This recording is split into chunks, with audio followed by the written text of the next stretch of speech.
في إطار محاربة المضاربة الغير المشروعة في الأسعار والمواد ذات الاستهلاك الواسع، تمكن أفراد من مصلحة البحث والتحري للدرك الوطني بالبوليدة من وضع حد لنشاط شبكة إجرامية على رأسها موزع حليب. العملية تمت بناء على معلومات واردة مفادها أن أحد الموزعين يقوم بجلب كميات معتبرة من مادة حليب الأكياس المدعمة ويقوم بتحويلها إلى لبن بعد تكثيف التحريات وترصد تنقلات الشاحنات واستيفاء كافة الإجراءات القانونية تحت إشراف السيد وكيل الجمهورية لدى محكمة الأربعاء. تم توقيف 5 أشخاص مشتبه فيهم تتراوح أعمارهم ما بين 25 إلى 35 سنة بجنحة المضاربة الغير المشروعة في مادة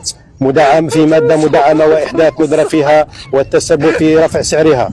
تم حجز مبلغ مالي قدره 99,355 دينار جزائري كمحصلات للبيع، 3 شاحنات لنقل وتوزيع الحليب، 6 هواتف نقالة، ختم شخصي و13 فاتورة شراء مادة الحليب مع إتلاف 4380 لتر من الحليب بمركز الردم التقني بالأربعاء بحضور أعوان مصالح التجارة. سيتم تقديم مشتبه فيهم أمام السيد وكيل الجمهورية لدى محكمة الأربعاء المساعد زهاق هارون